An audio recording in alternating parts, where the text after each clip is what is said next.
there was a button that was basically a programmable button that you could program it to do different things. And I was like, that reminded me of those old Staples commercials with the easy button.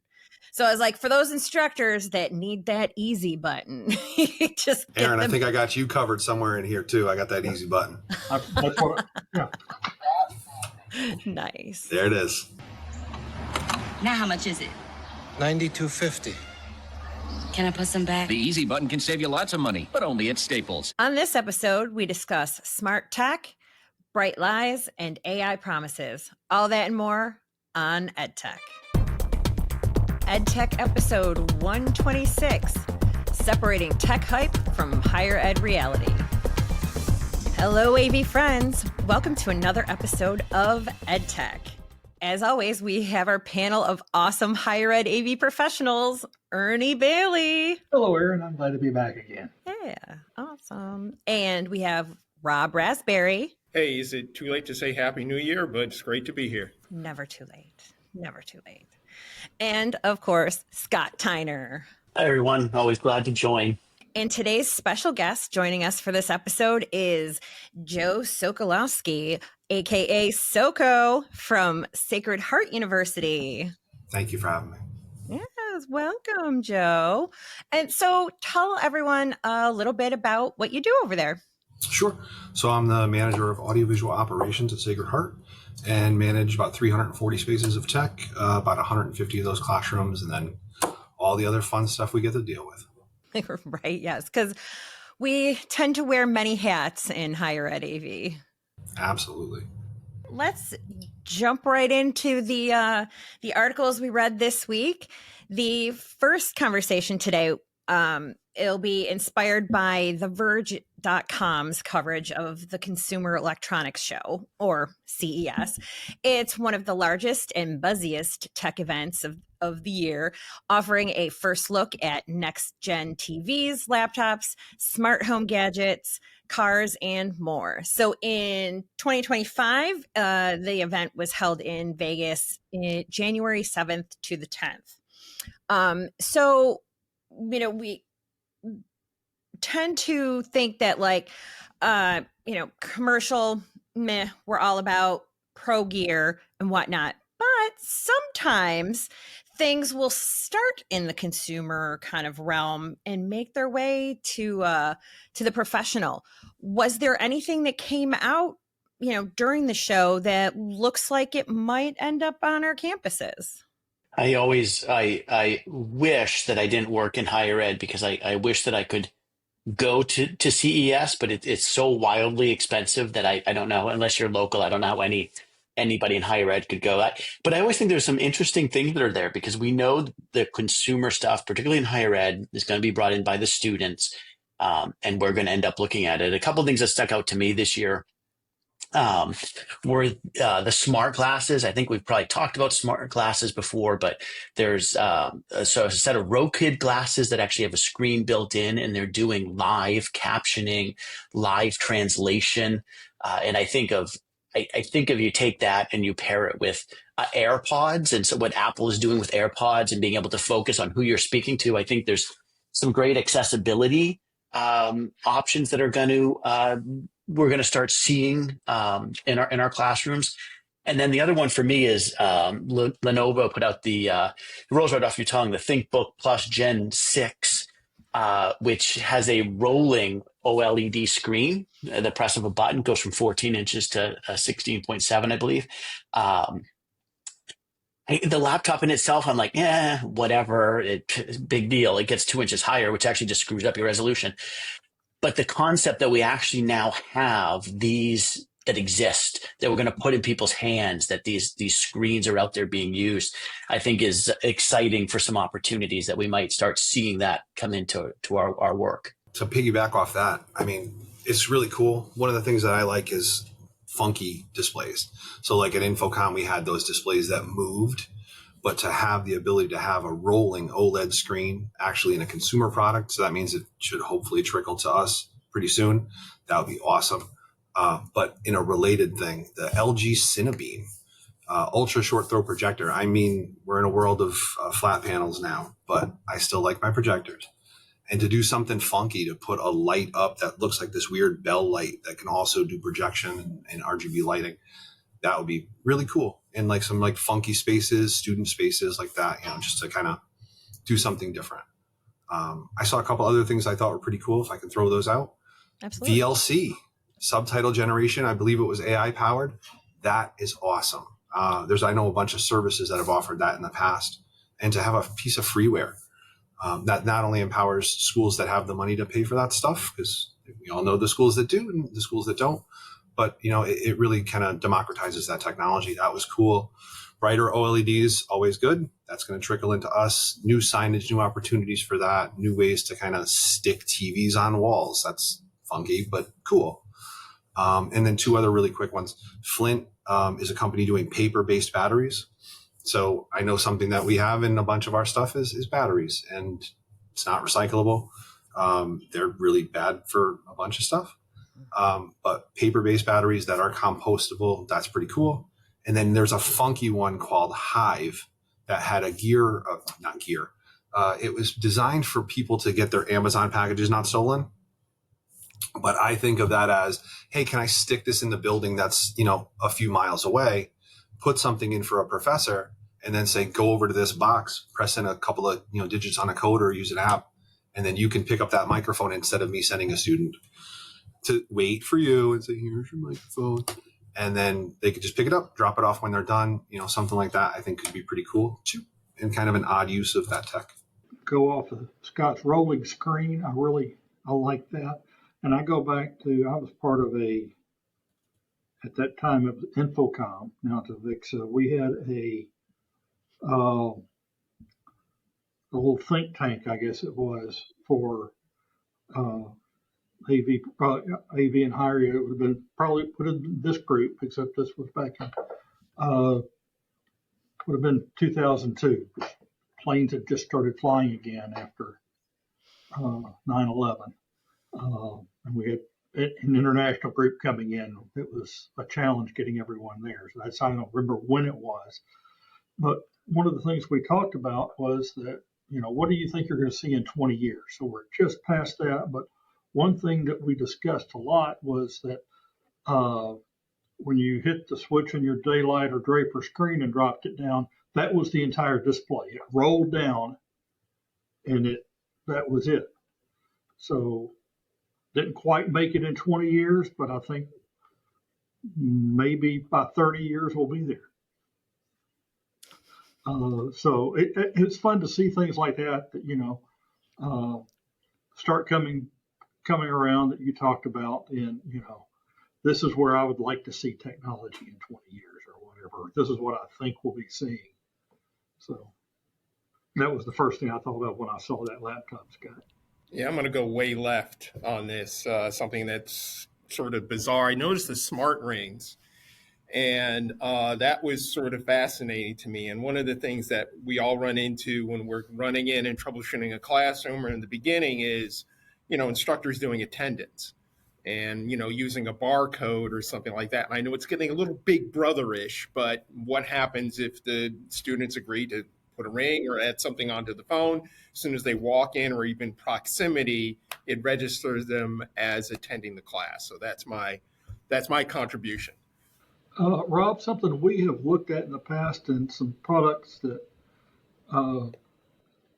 Crestron had at one point, they called Ping, and you could actually set that up and it worked as proximity control for an instructor's phone. So when the instructor walked in, we could load up their favorite settings on the touch panel. We weren't at that point where we could talk to the computer and tell it to call up their PowerPoint. But I think we're getting to that point, and I think the ring might be a good use for something like that. Ernie, if you want, I think I got one of those right in one of these white boxes right here. If you want it, you want to play with it again, it's right there. I got you. Yeah, there were a couple of things about like more like a personal sized monitor, like easy to, which I thought could be nice for for students with accessibility issues potentially, to like that they can have their own monitor, but like a little bit easier to transport kind of thing. And then one of the funny things that I thought there was a button that was basically a programmable button that you could program it to do different things. And I was like, that reminded me of those old Staples commercials with the easy button. So I was like, for those instructors that need that easy button, just get them, put one of those in their classroom, be like, okay, here, you just press that button. But yeah, we have the one touch studio kind of things and stuff, but it'd be funny to have your one little button. Aaron, I think I got you covered somewhere in here too. I got that easy button. That's what, yeah. Nice. There it is. So, while we're talking about this, other than like an Infocom or CES, where should higher ed folks be looking for the next new tech? Something you brought up with the accessibility. I mean, I don't know if you guys heard about it, but the AirPods, I guess, are certified as a hearing aid now. Yes. And the concept of that, especially, we're not going to talk about healthcare or anything like that, I guess, but a bad thing to start. But the accessibility of $250 really good quality hearing aids, that's cool. So where? It's coming from everywhere, And they're not waiting for CES like they used to. Stuff's coming out, in random time. Yeah, I actually tend to be more and more interested in some of the conferences that we wouldn't normally think of as AV conferences. I mean, CES is half and half, right? But even I think we'll talk a minute about Ignite. Microsoft put on Ignite this year, which I think is fantastic. I think in talking what Joe just said about Apple and watching the Worldwide Developers Conference and these things that we normally would consider a little bit out of our realm are the places that I really pay attention to because they're the things I would miss, right? I'm going to get all the info from Infocom. I'm going to get all the info from ISC. That's just part of what I do every day. So these I have to make an effort to take a look at, but they often pay off. And you'll see them at Infocom or ISC in 3 years, after they've been vetted, I guess, by the consumer market and proven to be a viable tool. Then we'll see it come out in a little bit sturdier case. Well, our second article was written by our own Scott Tyner, and it can be found over on Rave Pubs, how Microsoft Ignite 2024 showed AI's transformative power for AV and beyond. So what does AI look like on our campuses right now? Where do you see it going?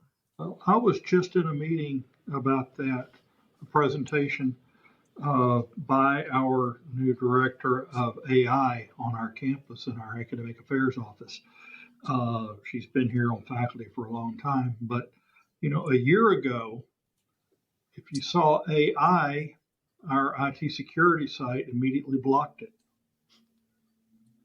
And now we have how can we use this in research and in healthcare and in education? So we're using it across the campus. We're already funded for our second annual conference in October. It's amazing, and where all it's coming in. I think Scott's article does a good job of describing it. I've been playing with it some for how to teach my staff some basics in AV and what can we do, as well as we're looking at it for helping instructors develop courses. We did a little demonstration for our faculty leadership in our teaching and learning support meeting. What we call it is basically using instructional technology in the classrooms and the interface between IV, academic affairs, and the faculty. But one of the guys said, just typed in to our learning management system, create a course on introduction to audiology. The chairman of audiology was in there and said, looked at it, just scrolled through it real quick, 30 seconds after he said to do that, And they said, I could use this. It would require some tweaking, but that was 6 months worth of work that just did in half a minute. I mean, it had pictures, it had titles, and it had questions for quizzes. Right. Stuff like that. And it was accurate. And, it was one of those that when you started out, you said, what level is this? And we said, postgraduate course entry level. So your first class in audiology after you've got your at least have your bachelor's degree, possibly a master's degree in something, and you're trying to advance your audiology, and it put it at the right level according to the department chair. On a relative one, if I can jump in, have you seen Notebook LM? So Google's Notebook LM. Scott, you've seen it. So yeah, I'm outing my son a little bit. So I have a son who's in college, and he was just excited about it. Came down. We were talking about it yesterday, and I hadn't seen it. So it's your documents. So you put in your documents from your class, and you say, "Hey, summarize this. Make this a 2-page, summary on these points. What are the things I need to study? What are the things I need to do?" And it generates all that stuff. But something that was really funky that I saw was it can generate a podcast with multiple people talking about the source material that you upload to it. Yes, I don't think we're out of a job yet. I don't think you're out of a job yet. I was going to say, but don't take the hosting gig away from me yet. AI, come on. For people that aren't great about, sitting and reading, which I am certainly not, and my son isn't either, it gives you an opportunity to, if you have a nice long drive, have 2 people talk about this source material, specifically what you have. Just you literally drop in the PDFs, and they will have a conversation about the material that you uploaded. And it's just another way to kind of mobilize that information for people that are alternative learners that can't sit there and just read a book and retain, that need to kind of, absorb that in a different way. So that's really powerful. I have a couple more on AI. I feel like I'm chatting too much, but I'm hoping that I can use Copilot or Microsoft, not Microsoft, Notebook LM to write a construction doc, Div 27, that I, for once, won't miss something.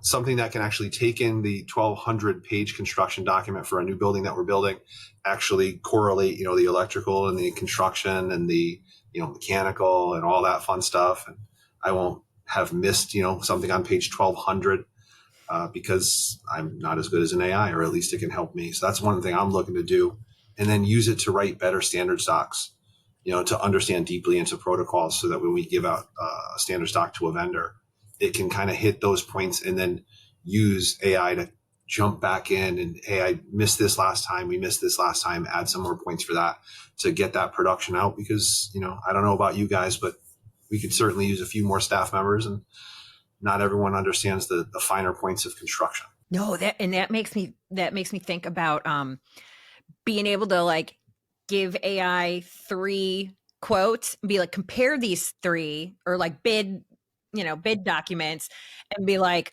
which one do you think I should pick? Which one's missing something? Because it's so hard to go through documents and then be like, line by line, who put, somebody's forgetting something, and maybe we'll lower the number of change orders that I got a trick for you. I have a really good Excel document that we actually deliver to the vendors, and they're to spec back into that Excel document so we can take it, compare and contrast across. I'll send it to you later. Yeah, it's amazing, right? And this is, I think, for me, where AI, I keep having these revelations about it. And I think it started out so silly, write a song like a pirate, blah. And so it took us all a little while, I think, to figure out what it can do for us. And so I regularly will take spreadsheet and upload it into ChatGPT and say, do this or that. Could I sit in Excel and do a formula? Yeah. But then I'd go, the VLOOKUP and which one? And literally, as long as it takes me to upload that spreadsheet and tell it what I want it to do, it's reported. I did one the other day where, short story is, we had a bunch of duplicates in our inventory system, and somebody could have sat there for hours finding those duplicates. But I literally uploaded 2 documents, said, ChatGPT, give me a spreadsheet of all the duplicates, and it just listed in 2 minutes. It made it so much faster. And Aaron, you can do, I imagine you can do exactly what you just said. You know, give me an executive summary of the difference of these three things. So I think it's exciting, not just because the power of it, but I think people are starting to see that it's not taking away our jobs. It's doing what we need, which is doing things faster and quicker and giving us the information we really need to make decisions. And I think for me, Ignite was all about this, like it, and I think we've even seen this in higher ed. It's not, oh, we'll keep thinking about AI. It's no, AI is just going on, and that is Microsoft's focus. Everything is AI. They need to find a better naming pattern because everything's Copilot, which is insane. But it's shocking to me how much that has moved along, and what people hear. We have professors who essentially upload their entire course into their own ChatGPT and say, here's your tutor, students. It's not going to hallucinate. It's going to find an answer in something that you're going to learn this year. So it's got all kinds of possibilities.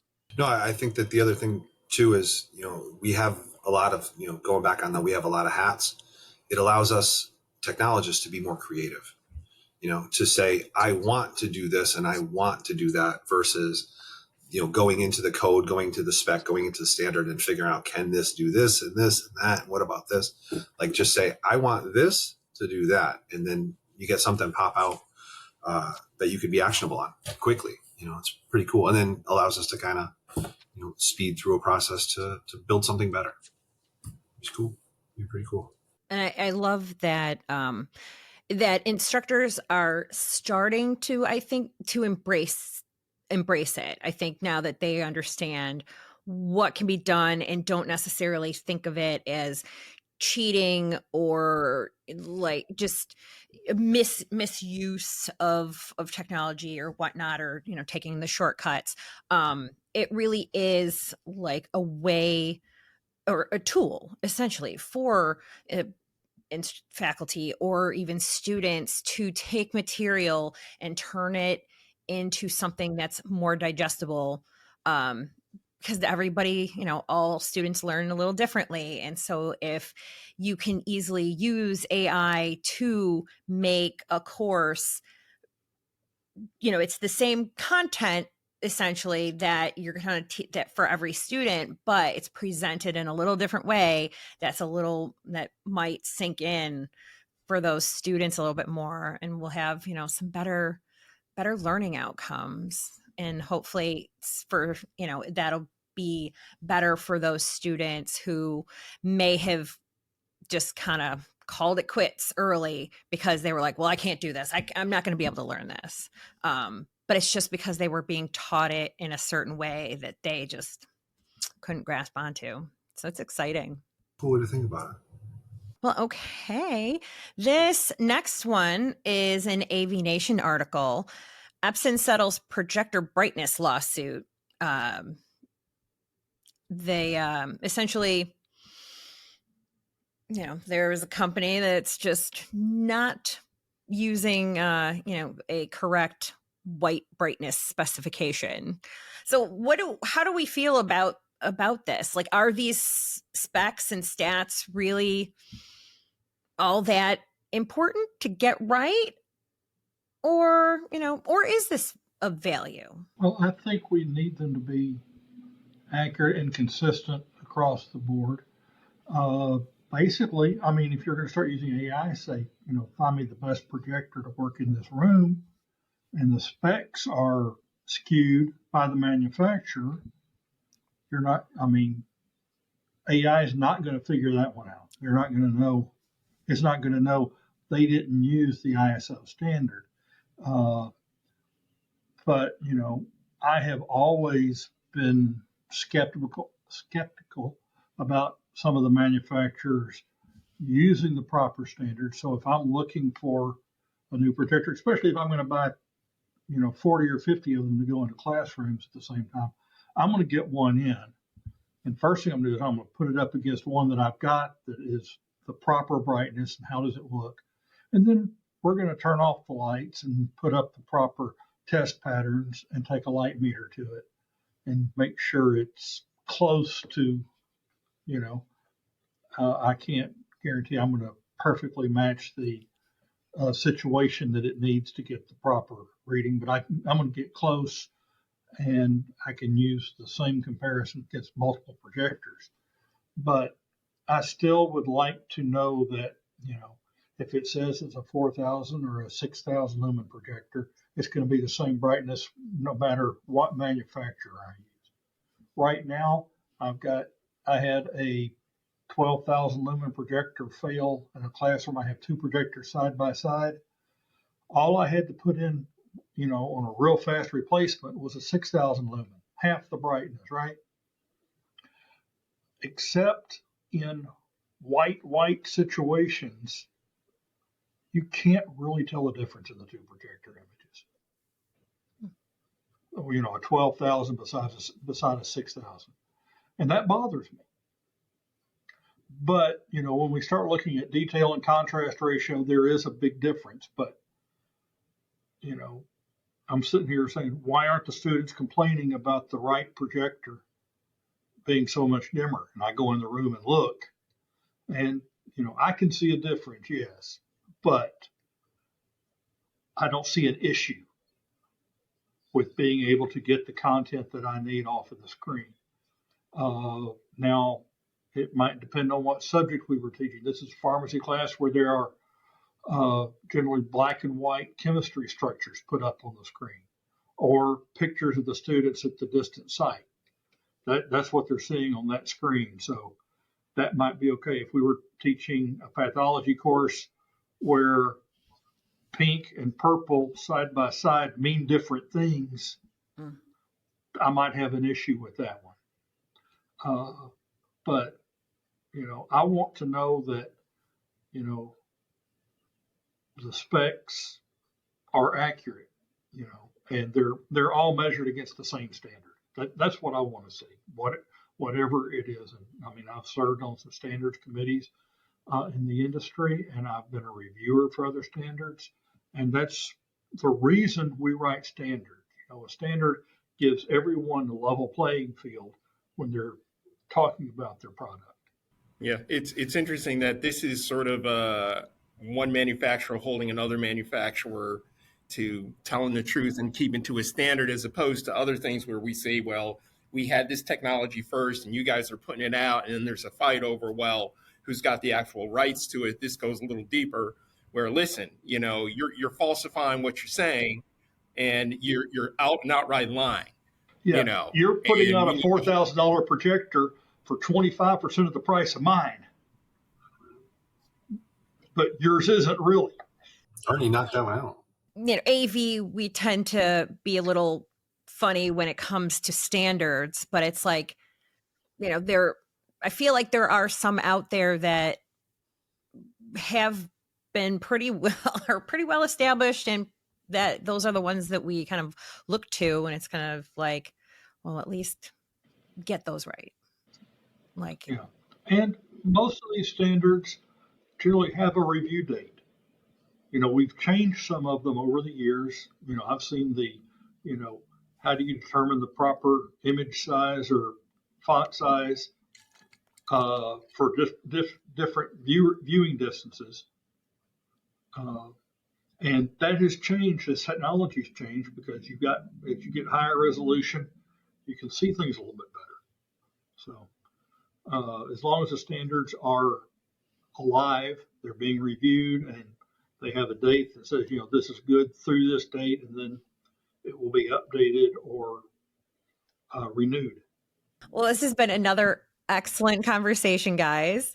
Thank you so much for joining us, Soko. If anyone wants to reach out to you after this episode, how might they do that? LinkedIn, Joe Sokolowski. Please reach out. I love to nerd out about this stuff. And how about you, Ernie? LinkedIn is the best way to get a hold of me. And Rob?